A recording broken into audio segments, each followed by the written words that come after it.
Hello, outlaws and video game fans. Today, I am interviewing Scott Burns, an on-screen and voice actor, a voiceover coach, and a producer. Scott Burns was voice of Bowser in many Nintendo games, in radio. I don't have my radio. Hi, turn it up. Scott with you on a. Like, look at him in his recording studio. He's recording from the same exact location Bin Laden was shot. Turn your camera off, outlaw. Turn your fucking camera off. If you're gonna be in there wearing like a poncho, it looks like you're outside. So he takes lessons from Scott Burns, right? And so he's paid him for this interview. He teaches voice acting, produces demos and commercials. I'm here to interview Scott Burns. Wow, that is some. I should have called. And he's also my mentor too. Yeah, and I'm also mental. How's that? My mentor. I can't do it. Oh, no.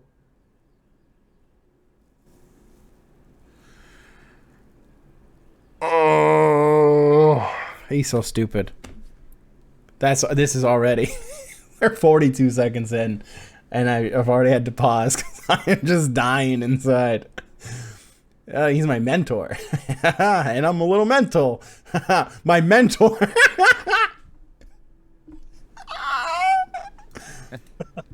Hi, Mike. Thanks for having me here. This is awesome. Hi, how's it going? Scott, I'm sorry. Good. Hope you were paid well. What are we chatting about today? Oh, I'm gonna ask some questions. Got some questions for you. All right. I think I have answers. I have a pen and I have notes, and that's what I've got. And I have, of course, Bowser here ready to how dare you just start my family vacation. Rawr! There. That's as far as that's going to go, I guess. Anyway, yes. Let's chat. Okay, so here's some answer questions. And out of all the video games, what was your favorite game you did for Bowser that you voiced? Well, the Mario games, yeah. Actually, it was basically pretty. Well, Sunshine Mario was the start, and then I was called in. I did Mario Tennis, and I think some Mario Kart. It's to me though they were all still a spreadsheet, So it was just here's a spreadsheet of lines. And two guys back in the booth saying, "Okay, here's what we want." On this one, sometimes it would be, "Can you make that growl 3 seconds long, or can you make Bowser laugh, 4.5 seconds?" It got that technical on some stuff. So if they had a scene where he's going stuff like that, it would be like, "Okay, we need that. Can you shave that off a little bit?" So that's mainly what I remember of a lot of them. I mean, so. He's just not paying attention at all. He's not heard a word. He has not heard a single word. He just was looking to hear, like, I really liked Super Mario Sunshine, and now I was just like, yep, me too. This poor guy. Oh my god. And then in Sunshine Mario, there were other voices. Like, look at his fucking eyes, man.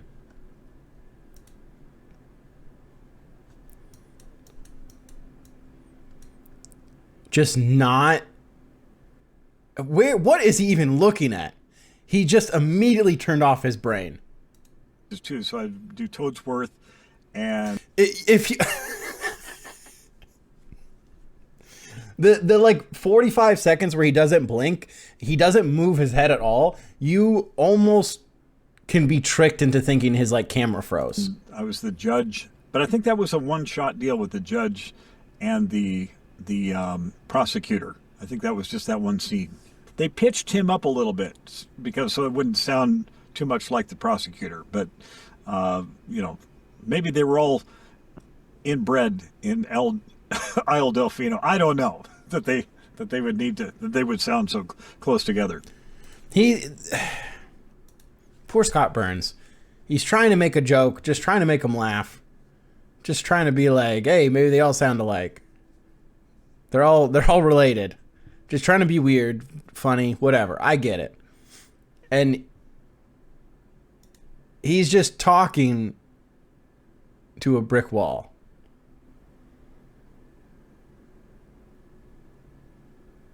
He's getting nothing. This is only 3 minutes in, and he's going to do an hour and a half interview with a man who is just providing nothing. So were you ever voicing Bowser all day and when you're doing voices in the booth and stuff?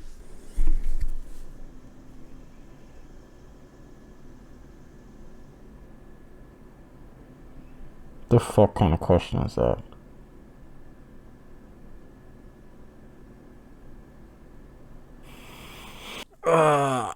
I have a feeling that this is a phrase I'm going to repeat a lot.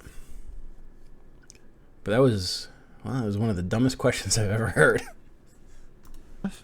I was specifically called in to record.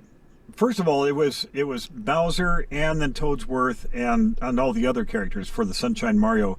And then when they came in later and said, we have Mario Tennis, this is a brand new interview. How did you first get into entertainment business? Well, how did you first get into radio. entertainment business? An on-air radio morning disc jockey, or not disc jockey, air personality, whatever you call them. I did morning shows, and that's why I was primarily interested in doing radio, so I could do character voices. I'm sorry, but to a guy named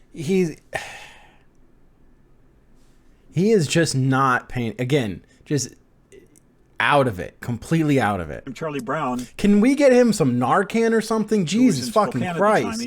Wake him up! Shock his heart. Do something. He's just dead. He's dead in his closet. Jokes and things like that. What can we do to help you? And I'd heard about Pat Fraley. Are you familiar with Pat Fraley, who's the voice of Krang and the Krang? Yes, exactly. So I'd heard. No, of course he's not familiar with the guy. He just knows the character. I'd known of Krang. He lived in Seattle, and he had done some work for the radio station. The cartoon. It's almost like he's watching a TV show on his laptop while he's also doing this interview. He's just staring at a screen. I don't want to move. Like, look how cramped. He has no room in here. Why could he not do this at his computer desk? Why is he doing this interview in his recording closet? It doesn't make sense. Is there somebody in the parking lot just laying on a horn all day long? I mean, guys like Scott and all the convention guys are pros at this kind of shit. Dealing with just a weird, awkward guy who doesn't know how to ask a question, doesn't know how to listen, is not aware of anything that's happening. Just sort of yes, I'm a big fan of the thing you were in briefly. You did a voice of Bowser, and what's your favorite Mario outfit? What's your favorite map from Mario Party 2? You were on radio stations like Bob in Spokane and Cube in Seattle. What did you talk about? No, come on, man. It's just it's a radio show. You can't ask what did you talk about on a fucking radio show. That's not a real question. You can't just say what did you talk about. What do you mean? What did you talk about? What did you talk about? What the fuck do you mean? What did you talk about? The fuck kind of question is that? Oh my god. Oh, I can't yell. I'm not allowed to yell. There was a cut. It seemed like there was a cut. But so angry. I'm so mad right now.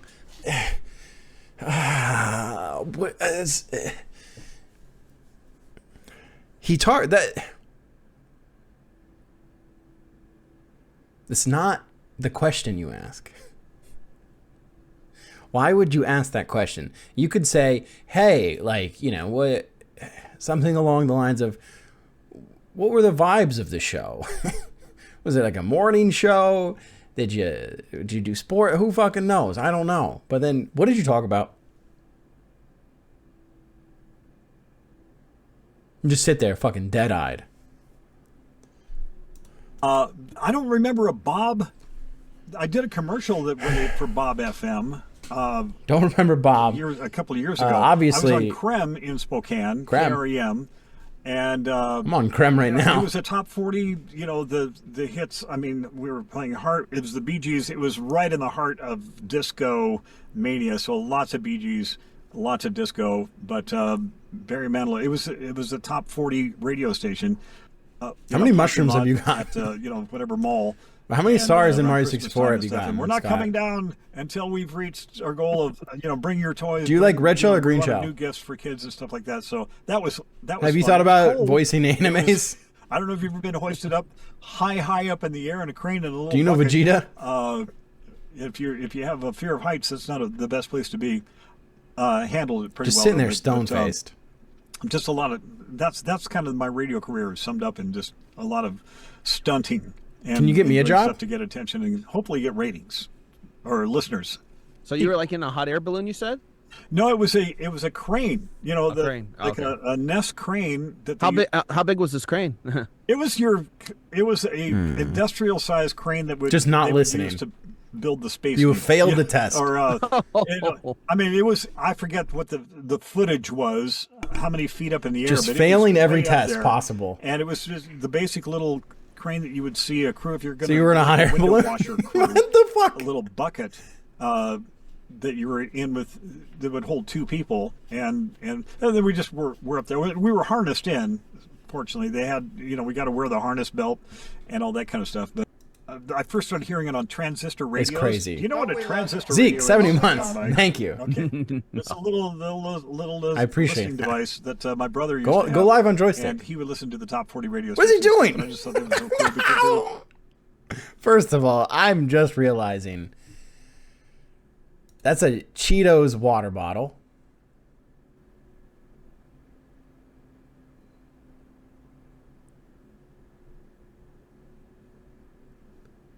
And the way how is he drinking this, man?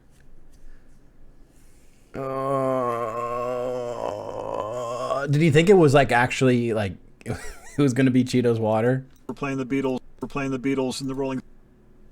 The fuck, Playing Wash, the you got it? Beatles and the Rolling Stones, and all of that music from the '60s, and that's when I What was first started that? taking interest in all of that music from the '60s, and that's when I first. Hold on, what is he I doing? first started hearing it on transistor radios. Listen to the top 40 radio stations stuff, and I just thought Looking at the that camera while he was drinks. so cool because they were playing the Beatles and the Rolling Stones. And all that music. That's right, Alex. It's a Cheetos bottle. But what is this? He sniffs it? And Metal Gear, welcome back. 19 months.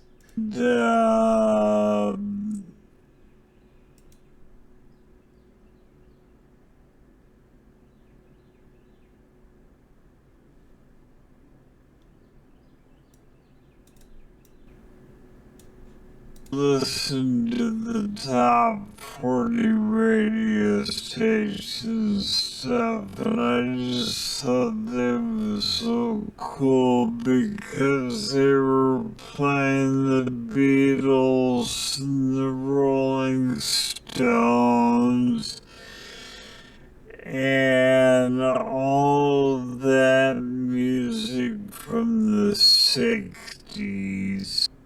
So he pulls it up to his lips here. I don't know what's happening.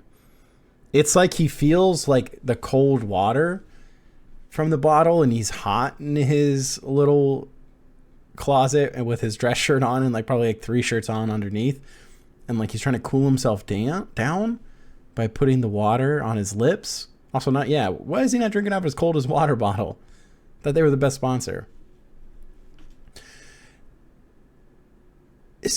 And then, okay, so like he puts his lips on the outside, like the condensation, like a dog would. And then, even stranger, what is he doing here? He's like kissing it.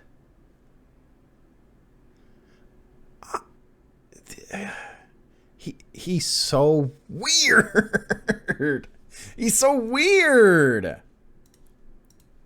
And that's when I first started taking interest about how fun it sounded on the air, and it intrigued Picking his me, nose. And I never know what he's radio. doing. And then through school, high school, junior high, I managed to meet a friend whose brother had been a disc jockey in the Navy. He was on a Navy ship, and it was like, whoa, that was as close to a celebrity you could ever find. He's not paying attention. And he too had an interest in radio, so we did our diligence to learn how to become a disc jockey. Then you needed a license from the FCC. You needed that first class radio telephone operator's permit license, and that entailed learning math and all kinds of electronic equations and stuff like that, which I'm terrible at all of that. But we how is he this bored University of after a Idaho. question that They he had a little asked? program where we could go and Like, this study guy is like so that we could take the test and then be eligible. genuinely telling you an interesting story of like radio from like the fucking 60s or whatever. Like, here's how you had to do it. Like, here are all the steps like that you had to do. It's interesting. You know, if you didn't know this already, it's like, oh, okay, that's kind of cool. Like, and this is what you had to go through. And he's just sitting there like, well, what about me? When is it going to get to me? When is it going to be about me getting famous? How is this going to help me? Some form of Hold on. license. To I asked you how you got into radio, but I meant is, how can you get me into radio? Is there a way I can just skip all this work work on the radio. and just be famous? They deregulated that after I got it, and had the attention of the management. At Scott already KRPL, knows that, like, this is a who, one-sided interview. Came to me after I graduated. They said, we have a weekend utility shift here. Allah paid him which is $150, basically and Scott was like, all right, that's running the fine. Sunday I'll morning talk for an hour and a half. Turning on the transmitter, turning on the FM automation system, Like, I've got- checking the rain gauge, doing everything. Nothing else basically is on you're his it's only this. We have to watch this. They had an AM and an FM. He's a former I'm in. radio guy. And He can kill by time with a now brain dead I had moron. my With it. third class license. He's I a think I pro. had it. The engineer actually lived at the radio station, so I didn't really need it because he was there on hand. But Pretending I know. Anyway, that got me in the door, my foot in the door there at KRPL, the kind of radio people like, and the KRPL, some sales guy came up with that. Just not understanding So, it, not as getting I it explained to continued him, on and a courtesy ventured giggle. into college. Oh my They had me god! doing. I eventually got the night shift, and then I got This is so the painful. afternoon shift. And my goal was always the Tea that morning is ice. shift, and then Yes, their morning he guy fell. finally, He's been asleep this whole up and time. quit. I went to the actual video on YouTube on his page, and 19 hours ago, Outlaw commented on his own. I'm gonna give 2 thumbs down. Everyone, this is my mentor who taught me about voice acting. If it wasn't for him, I wouldn't be doing YouTube, Cameo, or interviews at conventions. I respect Scott Burns so much, and I hope you all enjoy this interview. Do you? Do you respect him? Because you're wasting his time. And damn you, Scott. If it wasn't for you, you wouldn't be on YouTube. And then Superplexer, who is Brian, wrote, gotta love that story about Scott recording at the same recording studio as Hart and the Beach Boys. He is in Mario Galaxy 2, my favorite Mario games. Thank you, Brian. But we don't want him too mean, and scary because the kids, there's going to be kids playing the game. So I thought, okay, well, That's the one he laughs the hardest instinctively, at. I He just- like understands that did a joke. Santa Claus. 'Cause That, like, who doesn't little love bit. Santa Claus. Who doesn't love children more than Santa Claus? But just put a growl on him. So it was like, Merry Christmas, Mario, how dare you? So he had there's a bit of joviality to Bowser, and he's It's the happiest he's been because he hears cloaked in Bowser's Santa voice Claus. and thinks about Which is right. Mario. And they go, okay, yeah, that was awesome. He's still not paying I don't know if attention. they said Can't keep his awesome, eyes but open. they were happy with it. With the Jack He Black paid stuff, this guy to but, interview for him to interview can't him, release it, and he's or just not paid release it, attention the release whole it, time. They'll still give me credit, so I'm getting credit that way. I'm just not getting paid for it. The upside, though, is that now I can go to these conventions and as the original Bowser and try to recoup some of my losses that way by selling my autograph and buy one of these or something. But that's also fun though to be able to reach out, and connect with the fans, you and everybody. I don't think it's so fun to. So yep, that's I did. I sure did. Side of voiceover, it's like, oh god, there's contracts and there's legalities and stuff. He made the right decision. You gotta step away. Today, I probably would say I'm going to stick with it because he would have gotten blacklisted. Maybe, but from voice acting. Because I don't have plans on going down to LA. I don't have to now anymore that we have remote broadcasting and stuff. So, so that's my torrid tale of providing work for a non-signator. It's an interesting story. Will we ever see a voice Bowser in any games in the future?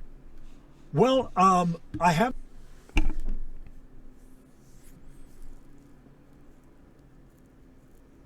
He did not listen to a single word this guy said.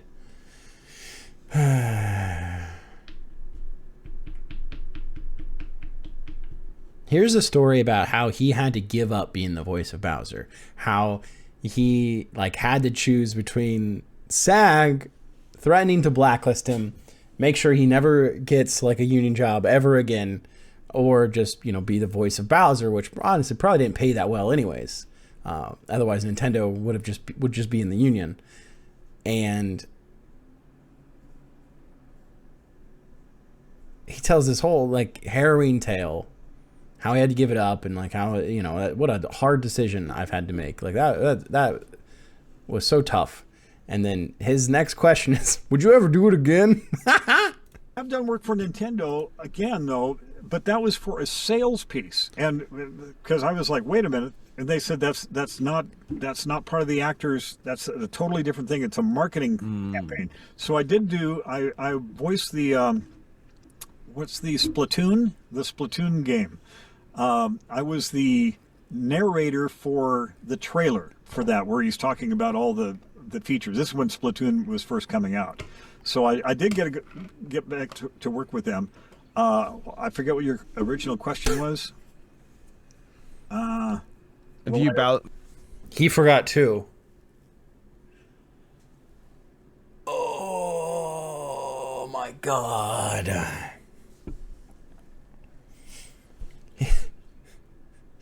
I forgot what your original question was.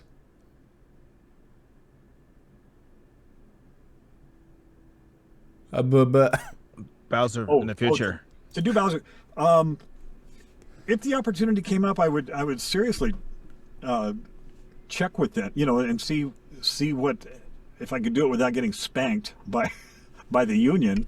I would love to. Yeah, that would be, Because there's a new voice of Bowser now. Is this his name Kenny James or something? Yeah. So Kenny is also a Seattle, he lives in Paulsbo or Oak Harbor, nice. like that. So nice. He's local. Oh, I could do it. Too was found by Wendy. Apparently he was brand new to voice acting, and somebody said, send your sample of your work to Wendy at Bad Animals, and he did, and then here we go. Him in. He doesn't do the speaking. They're not doing a speaking Bowser anymore. I was it. So he does. He just does primarily the you wouldn't know because you don't play the games because you can't all the grunts beat a fucking picking his nose. Why is he picking his nose every time he drinks? A number of years ago in Paulsbo, at the behest of Bobby Sheldon, who invited us, who knows both of us, and he said, we ought to get the two Bowsers together. So that was fun. But he said he growls so much he goes, it tastes like copper in my throat. Which is like, I think your throat's bleeding when you're doing that. So he's been doing the Comic-Con circuit for a number of years here too. So trying to weave into that circuit still. But I was at Gaming Expo and I saw him there. Just asking. Yeah. Ask. So he does great. He does a great growly Bowser. So and I'm trying to think. Have you seen the Jack Black version? Have you seen the movie version? Yes. Have you ever met him before? You haven't? No. I love Jack Black. I think he's fantastic. But I've heard mixed reviews about his that the Bowser is more of just Jack Black. Is that right? He did a good job. He did a good job in the movie as Bowser. Yeah. But that's good. I know. I'm a huge JB Jack Black fan. So I have no disparaging things to say whatsoever. He's so So were you just stupid. all alone in the booth, or were you with any other voice actors when you? Just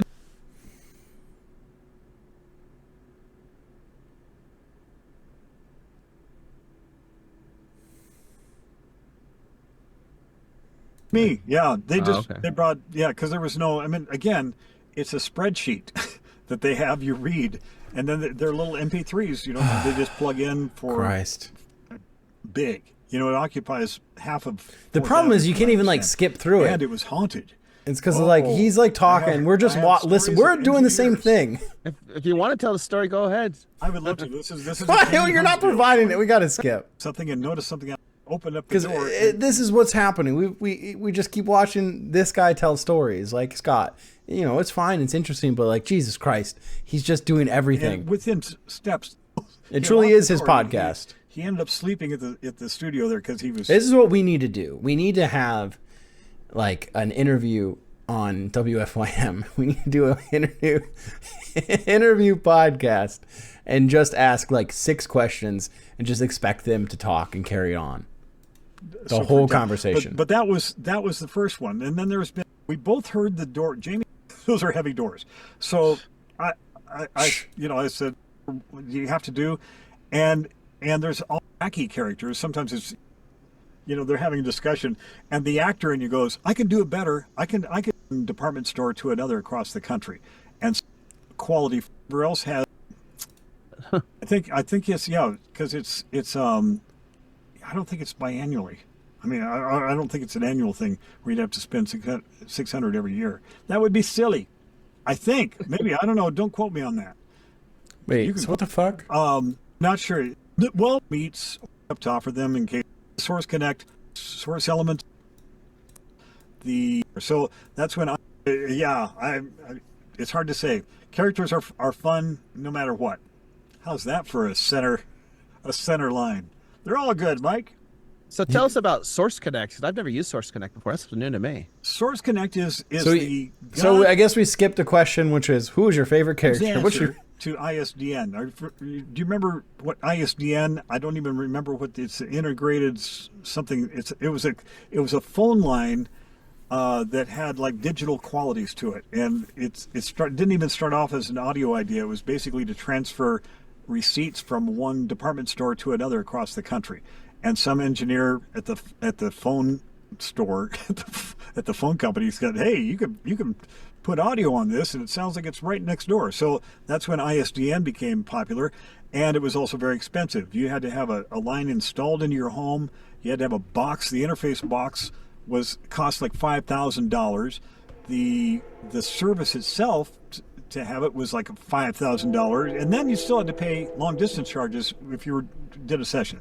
And it became popular with guys who did promos and things like that. They didn't have to drive around LA from studio to studio. They could now just have it connected, and engineers love that, blah, blah, blah, blah, blah. So everybody else copied that. But now Source Connect, and I don't know all the technicalities of it, but it's an internet-based I'm just falling asleep myself.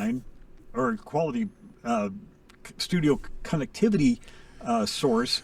It's like digital. It's crystal clear. 10 minutes. No, 24 hours. It just comes through your Get out of here. Fuck out of here. And I just saw where Too tired for this. Source Elements is offering another version of their free version of it, which apparently. What is he doing? I told you, he's hot in there. He's hot in there and just rubbing his face with the water bottle because he's not interested at all. This guy's telling like his version of how like all this shit sort of worked in the past, and like it is interesting. If you are this like voice actor nerd, if you are this person who's like very interested in the history and how it used to be, how like you should be like, oh wow, that's really cool. Like even if you already know it, you should at least be feigning attention, and he's just sitting there like it's free. Face wipe. I know it's supposedly just as good. I just saw this about 2 days ago, so I haven't done my homework on it. But basically, the Source Connect standard is a $600 investment, and you can either pay monthly or just pay it flat out. You sign up. I think you get a little license lock or some sort of a dongle. Face swipe, you I get know. A license. Nose rub, for I it, know. and then you're good to go. And it works great because you're connected to whoever else has Source Connect on their end, and that way you don't have to record your tracks and then send it to them. I still would do it anyway, just as a backup to offer them in case something happened with the Source Connect. They would have a copy of it. But his next question is going to be like, would you like to do the voice of Mario? It's kind of become the standard now where people, producers always say, yeah, you must have Source Connect. But I the whole thing's been in one ear out the other. He's just got nothing. Could be used for it's just bouncing back and forth between the headphones. If they wanted to, have you sync up to it. I'm sure that's probably... Is it like $1,000 a month or something, or how much a month? No, I'm not sure. Source Elements is the name of the... I'll have to look into that. I'm not sure what the professional range is. Please buy it, Outlaw. Yeah, you can if you want. I got time. Yeah, I've got time. Share the screen? Sure, go ahead. Okay. I'm afraid what's on my screen. How is this man the one sharing his screen? How is your podcast guest sharing his screen and doing everything for you? What are you doing? What are you doing? What's happening? Oh. Okay. Source Elements. There is that. There's the login. They have free trials. There we go. Products. What is he doing? Profile. I hope those new acoustic panels I get don't fall off like they do. Yeah, that'd be kind of cool. Yeah. I don't know. Yeah, you'd have to go to source-elements.com. On YouTube, I think I saw you were like Bill Nye, a science guy, one time. Oh yeah. So that was for Bob FM, I bet. That you. So that would say. He didn't ask a question. They either cut the question. All he said was, "I saw on YouTube you were about Bill Nye, the science guy, one time," and then immediately I rub. Which is my next question. What is the most important advice you can give to an inspiring voice actor? Inspiring voice actor. Oh, what is the most important advice? Be patient. Why does he sound like Mr. Morrow? Don't beat yourself up. I know, and have, feeling good about his and then creating your own world. Basically, I've always. God, man. The is a local studio, and this is so brutal. That won't be starting up again until fall. We should That's a 6-week bookscottburns.com. voiceover basics for booking. So that's coming up. Yeah, go to book Scott Burns. It's kind of a call to action. .com, and then just scroll over to coaching or demo production and things like that. If you need a demo produced, you know who to call. So just jump in. As tempting as it would be. It's $125 for a private lesson. Do ascertainments and figure out where you are and what kind of demo you need and all that kind of stuff too. So it will entail some fun with coaching. The group coaching is guy's a director, $300. producer, and a demo producer. Or no, it's $125 down payment. As well too. You forgot musician. Or no, it's $125 an hour. And a musician also. Fourth grade. There's still have it. different levels somewhere. I don't know where I put it. See, it's an audio producer thing. So there's voiceover coaching, which is $125 an hour. Next steps coaching, which is $125 an hour. Directed auditioning, which is $30 based on every 15 increments. Then audio editing coaching, which is $125 an hour. So if he's charging him for this, that's a good amount of money. Now, see, here's what I'm wondering. I wish Scott had a cameo where you could sort of, buy his voice, let him make something for you, and it's just, I don't know, along the lines of Mike Outlaw, you will never be famous. You will never be a voice actor. I always love being near a recorder, It help a lot. It's a recorder, get it?